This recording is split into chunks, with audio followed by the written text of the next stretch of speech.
बिस्मिल्लाहिर्रहमानिर्रहीम, अस्सलाम वालेकुम। मैं असदुल्ला खान हूँ। नवाज़ शरीफ की वापसी की तैयारियां ज़ोरों शोर से जारी हैं। एक तरफ यहाँ से पाकिस्तानी जर्नलिस्ट जहाज़ भर भर के जा रहे हैं दुबई। वहाँ पर नवाज़ शरीफ के खुसूसी तैयारे में उम्मीद पाकिस्तान में बैठ कर वो नवाज़ शरीफ के साथ वापस आएंगे। हमारे बहुत सारे दोस्त यहाँ से लाहौर से और इस्लामाबाद से उन्होंने ट्रैवल किया है, दुबई पहुँच गए हैं। वो दुबई में जो है वो मेहमान हैं नवाज़ शरीफ के, और नवाज़ शरीफ के जहाज़ में ही सवार होकर वो आएंगे। इन लोगों का इंतखाब ज़ाहिर है नवाज़ शरीफ की और उनकी टीम की जानिब से किया गया है कि कौन लोग ऐसे हैं जिन्हें नवाज़ शरीफ के साथ वापस आना चाहिए, इस तारीख़ी लम्हे में नवाज़ शरीफ के साथ होना चाहिए। उन लोगों को अब दुबई बुला लिया गया है और वापस आ रहे हैं। दूसरी तरफ जब नवाज़ शरीफ पाकिस्तान वापस आएंगे तो जनाब जहाज़, 2 सेस्ना जहाज़ फ़ज़ा में बुलंद होंगे और लाहौर शहर पर फूलों की पत्तियां निछावर करेंगे। इस सिलसिले में नून लीग ने एक जो निजी कंपनी है उससे रब्ता किया है, ठेका किया है, और उस निजी कंपनी को 3 बजे से लेकर 3:30 बजे तक 1.5 घंटे के लिए लाहौर की फ़ज़ा में चक्कर काट कर हवा में फूलों की पत्तियां निछावर करने का मंसूबा बनाया गया है। ये पुराना तरीका है नून लीग का जहाज़ को इस्तेमाल करना। एक वक्त ऐसा भी था जब ये अपने पैम्फलेट्स जो है वो 97 के इलेक्शंस में पैम्फलेट्स फेंका करते थे जहाज़ से नून लीग के, और आसमान से जब पर्चियाँ नीचे गिरती थी तो लोग, हम छोटे छोटे बच्चे हुआ करते थे, तो देख के बड़ा हैरान होते थे कि आसमान से क्या गिर रहा है। और उससे पहले हमने ये भी सुन रखा है कि बेनज़ीर साहिबा की नंगी तस्वीरें जो है उसको भी ये पैम्फलेट बना के जहाज़ से फेंका करते थे। तो इस मरतबा जहाज़ किराए पर लिए गए हैं फूलों की पत्तियां निछावर करने के लिए। अब जाहिर है इस तरह से कोई भी जहाज़ अपनी मर्जी से तो नहीं उड़ सकता, उसके लिए सिविल एविएशन अथॉरिटी से इजाज़त लेना पड़ती है। तो उस निजी कंपनी ने सिविल एविएशन, पाकिस्तान की सिविल एविएशन अथॉरिटी से इजाज़त ली है कि क्या हम 1.5 घंटे तक जहाज़ फ़ज़ा में बुलंद करके ये फूलों की पत्तियां निछावर कर सकते हैं। तो ये रहा नोटिफिकेशन सिविल एविएशन अथॉरिटी का। उन्होंने इजाज़त दी है इन 2 निजी जहाज़ों को, निजी कंपनी के जहाज़ों को, कि जी जनाब आप नवाज़ शरीफ की आमद के इस पुरमसरत और तारीख़ी मौके पर हवा में बुलंद होकर फूलों की पत्तियां बिल्कुल निछावर कर सकते हैं। तो अब लाहौरियों के ऊपर फूल बरसाए जाएंगे क्योंकि उनका महबूब आ रहा है। वो कहते हैं बहारों फूल बरसाओ मेरा महबूब आया है। तो उनका महबूब आ रहा है, महबूब कायद आ रहा है, तो इसलिए लाहौर शहर पर और लाहौरियों पर फूलों की पत्तियां निछावर की जाएंगी। लेकिन दूसरी तरफ क्या सब पूरा लाहौर खुश है नवाज़ शरीफ की आमद पर? ऐसा लगता है कि ऐसा नहीं है। ये मैं आपको लाहौर ही के एक बाज़ार का मंजर दिखाता हूँ जहाँ पर नून लीग की कैंपेन के लिए एक गाड़ी या नून लीग का ट्रक या एक छोटा सा काफ़िला पहुंचा ताकि वो नवाज़ शरीफ की हिमायत में एक रैली निकाल सके। क्या मंजर हुआ ज़रा देखिए।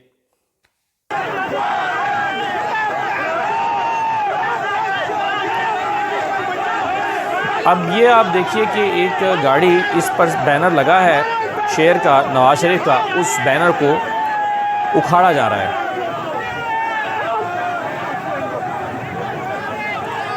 और उसके बाद इसको, बैनर को खींचकर ज़मीन पर फेंक लिया गया है।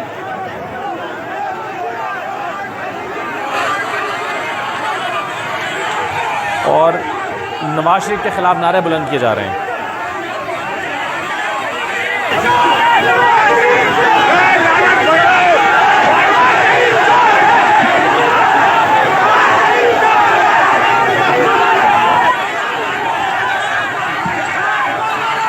अब वो गाड़ी वहाँ से भाग गई, उसे फरार होने में आफियत जानी।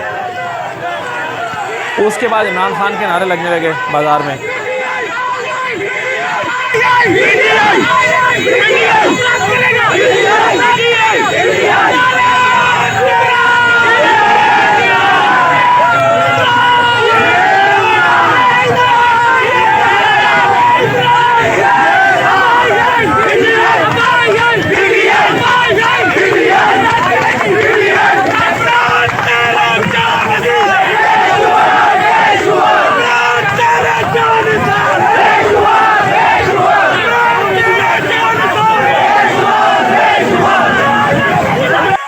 अब ये मंज़र था जनाब, गालिबन ये लाहौर की हॉल रोड है जहाँ पर यह वाक़या पेश आया है। अब फूलों की पत्तियाँ निछावर जो करने का मामला है, ये शायद हर तरफ फूलों की पत्तियाँ निछावर, फ़ज़ा से तो आप फेंक देंगे, कोई जहाज़ों को तो कोई रोक नहीं सकता, लेकिन ज़मीन पर तो PMLA ने उतरना ही है ना, जाना तो है अवाम के पास इलेक्शन लड़ने के लिए। लेकिन अवाम के पास जब इलेक्शन लड़ने जाएंगे तो क्या होगा, इस पर अख्तर मेंगल साहब ने आज अपने ख्यालात का इजहार किया है और वो समझते हैं कि इलेक्शन उनको दिखाई नहीं दे रहे, और दिखाई क्यों नहीं दे रहे उसकी वजह भी उन्होंने बताई है। ज़रा ये सुन लीजिए। मुझे नहीं लगता कि वो इलेक्शन इस वक्त जो है कराने की नीयत में है या उस मूड में है कि वो इलेक्शन हो, क्योंकि मैं साफ बात करना चाहूंगा, क्योंकि इस वक्त अगर इलेक्शन किए गए तो जो हम देख रहे हैं बलूचिस्तान में बैठे हुए, बलूचिस्तान की तो मैं बात नहीं करूंगा, लेकिन पंजाब और केपी में देख रहा हूं कि शायद वो नताइज जो पीएमएल-एन हासिल करना चाहती है वो नताइज वो हासिल न कर पाए। और इसी तरह केपी में, खैबर पख्तूनख्वा में भी हालात इस तरफ गए हैं कि इन दोनों जमातों को जो है ना वहां से शायद ही उस तरह की सपोर्ट मिले जिसकी उनको उम्मीद थी। अब अख्तर मेंगल साहब कह रहे हैं कि मुझे इलेक्शन होते नज़र नहीं आते, या वो इलेक्शन नहीं कराना चाहते। क्यों? क्योंकि वो समझते हैं कि नून लीग को मतलूबा वोट नहीं मिलने वाले हैं, और खैबर पख्तूनख्वा में ना नून लीग को ना मौलाना फजल रहमान को, चूंकि उनको मतलूबा वोट हासिल नहीं होने वाले, इसलिए शायद इलेक्शन ही ना हो, शायद वो इलेक्शन की तरफ ही ना जाएं। ये अख्तर मेंगल साहब कह रहे हैं। वो कह रहे हैं मैं बलूचिस्तान में बैठ के जो देख रहा हूँ, मुझे पंजाब और खैबर पख्तूनख्वा में चूंकि वहाँ की जमातों के लिए हालात साजगार दिखाई नहीं देते, नून लीग को पंजाब में अक्सरियत मिलती नज़र नहीं आती और खैबर पख्तूनख्वा में फजल रहमान को वोट पड़ते नज़र नहीं आते, इसलिए शायद इलेक्शन ही ना हो। ये फजल रहमान से फरमा रहे हैं। तो देखिए, नून लीग की मुखालिफत में उनकी जो इत्तेहादी जमातें रही हैं अभी पीडीएम की, वो इत्तेहादी जमातें भी अपने तहफ़्फ़ुज़ात का इजहार कर रही हैं। मसलन आपने देखा कि ख़ुद बिलावल साहब ने क्या कहा है। बिलावल साहब कहते हैं कि जमहूरियत और इलेक्शन को एक शख्स की वापसी के लिए रोका गया, यानी इलेक्शन इसलिए डिले किए कि एक शख्स वापस नहीं आ रहा था। और वो कहते हैं कि 16 महीने में एक बात तो पता चली है कि मुल्क लंदन से नहीं चल सकता। ये 16 महीने में जो लंदन से मुल्क को चलाने की कोशिश की जाती रही, उससे तबाही हुई। तो बिलावल साहब कहते हैं कि मुल्क लंदन से नहीं चल सकता, और एक शख्स जो लंदन से आ नहीं रहा था उसके लिए इलेक्शन डिले कर दिए गए, उसके लिए जमहूरियत को डिले कर दिया गया। तो वो कहते हैं जमहूरियत और इलेक्शन की को एक शख्स की वापसी के साथ रोका गया है। हैरत का इजहार कर रहे हैं और तनकीद भी कर रहे हैं सिस्टम के ऊपर कि कैसे नवाज शरीफ को लाडला बना दिया गया है। अब ऐसी सूरत हाल में देखिए कि जैसे कि मैं कह रहा हूं कि खुद उनके अपने इत्तेहादी भी उनकी मुखालफत कर रहे हैं, और उनके जो इस वक्त सियासी मुखालिफिन है वो तो कर ही रहे हैं। पाकिस्तान तहरीक इंसाफ को तो छोड़ ही दीजिए ना, वो तो चले आप कहेंगे कि जो उनके असली दुश्मन है। मुस्तफ़ा नवाज़ खोखर क्या कह रहे हैं? वो कह रहे हैं कि आज जो कुछ हुआ है, जिन नवाज शरीफ साहब को वापसी का जो रास्ता अदालत नहीं दिया है, वो कहते हैं कि जज साहिबान को अंदाज़ा नहीं है कि निज़ाम इंसाफ के बीच चौराहे कपड़े उतर चुके हैं। आज वैसे जो कुछ हुआ है, जो आज जस्टिस आमिर फारूक साहब ने किया है, सिस्टम बिल्कुल नंगा हो गया। और वो कह रहे हैं, खुद मुस्तफ़ा नवाज़ खोखर भी कह रहे हैं कि निज़ाम इंसाफ के बीच चौराहे कपड़े उतर गए हैं। क्या बचा है इस सिस्टम में से? इस सिस्टम में बचा क्या है? एक ऐसा शख्स जो कानून को मतलूब है, क्या हो जाए अगर वो अदालत के सामने सरेंडर करे? कोई आसमान नहीं गिर जाएगा। वो अदालत के सामने सरेंडर करे और आकर अपनी ज़मानत कराए तो उसे दे दें। कानून के मुताबिक वो अपना बायोमेट्रिक आए पेश हो और उसको सरेंडर करे और उसको दे दें। लेकिन चूंकि उस मुजरिम की ख्वाहिश ये है कि वो अदालत में सरेंडर किए बगैर चाहता है पहले जलसा करें, तो अदालत ने सरनगू किया। अदालत को तारीख से कोई ऐसी मिसाल नहीं मिलती, खुद बेंच ने ये कहा है। आज जस्टिस गुल हसन औरंगजेब साहब ने खुद कहा कि पाकिस्तान में ऐसी कोई मिसाल नहीं मिलती कि एक ऐसा शख्स जो कन्विक्टेड है उसके लिए उसको इस तरह से सरेंडर किए बगैर हिफाजत ज़मानत दे दी जाए। लेकिन फिर भी बेंच ने ज़मानत दी। इसको गुल हसन औरंगजेब साहब अपोज कर सकते थे, कह सकते थे कि मैं इसकी मुखालफत करता हूँ, आमिर फारूक साहब जो भी कहें, लेकिन वो इसके खिलाफ फैसला दे सकते थे। लेकिन उन्होंने नहीं दिया और उन्होंने सहारा ये लिया कि चूंकि न्याय भी मुखालफत नहीं कर रही तो हम क्या कर सकते हैं।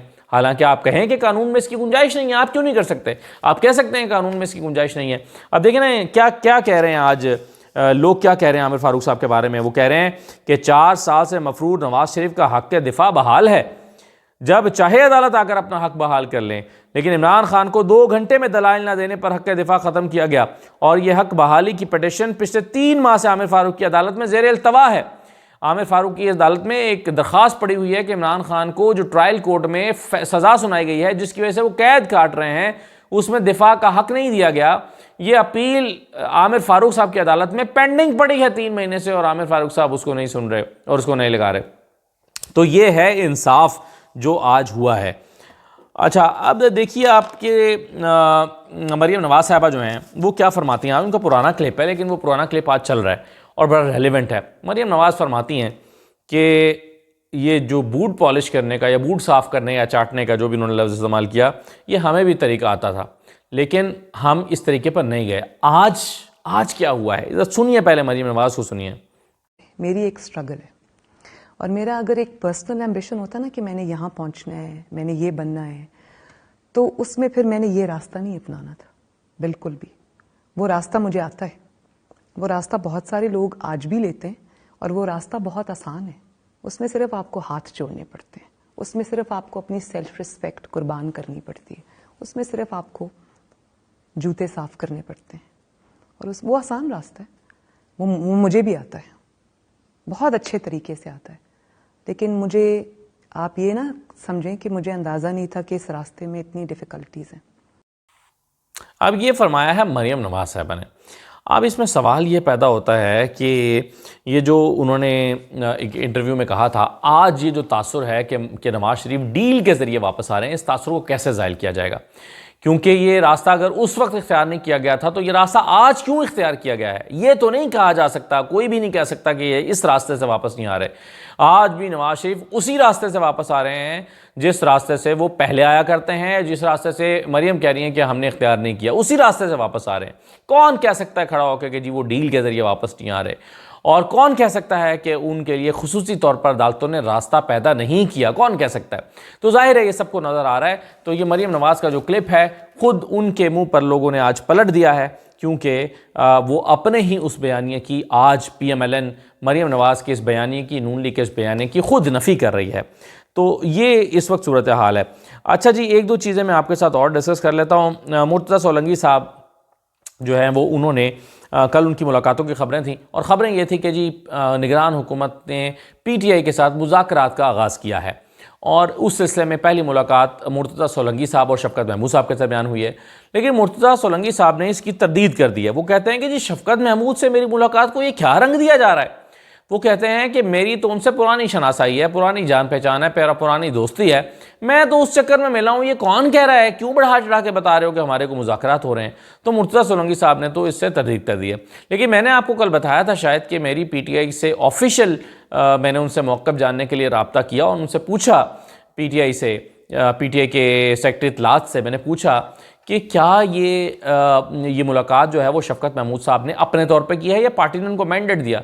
तो उन्होंने मुझे बताया कि शफ़क़त महमूद से जब मुर्तज़ा सोलंकी ने रब्ता किया बातचीत करने के लिए, तो शफ़क़त महमूद ने कोर कमेटी से इजाज़त ली और कहा कि क्या मैं मुलाकात करूं?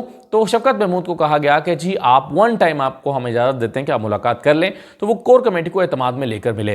लेकिन मुर्तज़ा सोलंकी साहब कह रहे हैं कि नहीं, ये तो मुलाकात कोई ऐसी मुलाकात ही नहीं थी, ये तो मेरी उनसे पुरानी दोस्ती है, इस वजह से मुलाकात हुई थी। तो आज वो अपनी इस मुलाकात से बैकआउट कर गए हैं, पीछे हट गए हैं।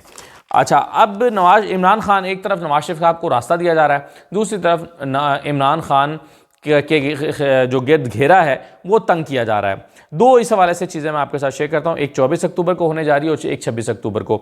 24 अक्टूबर को तौहीन इलेक्शन कमीशन की समाअत मुकर्रर हो गई है। इलेक्शन कमीशन ने तौहीन इलेक्शन कमीशन यानी इमरान खान ने इलेक्शन कमीशन की तौहीन की थी, उस पर समाअत 24 को होने जा रही है और 24 को इमरान खान पर फर्द जुर्म आयद हो जाएगी इलेक्शन कमीशन में कि उन्होंने जुर्म किया है, इलेक्शन कमीशन की तौहीन का जुर्म किया है, इसलिए उन पर फर्द जुर्म आयद करके मुकदमा चलाया जाएगा और उस सिलसिले में 10 बजे उनकी पेशी के लिए प्रोडक्शन ऑर्डर भी जारी हो गए हैं।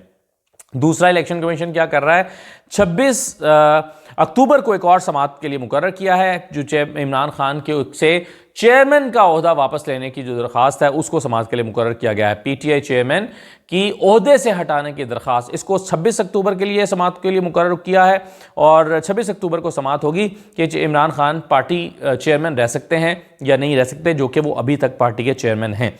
तो एक तरफ हम देख रहे हैं कि नून लीग को रास्ता दिया जा रहा है और दूसरी तरफ तहरीक इंसाफ या इमरान खान का घेरा तंग किया जा रहा है, उनको नाअहल करने, जो कि पहले ही खैर इलेक्शन कमीशन के मुताबिक तो वो पहले ही नाअहल हो चुके हैं और उनको मज़ीद केसेस में फंसाने के लिए और तौहीने इलेक्शन कमीशन का इल्ज़ाम भी सच साबित करने के लिए और इसके अलावा पार्टी का ओहदा भी उनसे वापस लेने के लिए, चेयरमैन का ओहदा भी वापस लेने के लिए अब पूरा जोर लगाया जा रहा है। तो ये दो इंसाफ हमें नज़र आ रहे हैं। अब बताइए कि लाडला कौन है जिसके लिए रास्ता बनाया जा रहा है, वो या जिसको पाबंद सलासल रखा गया है वो? लाडला कौन है, ये एक बड़ा सवाल है जो पाकिस्तान पीपल्स पार्टी भी मुसलसल उठा रही है। इजाज़त दीजिए, अल्लाह हाफ़िज़।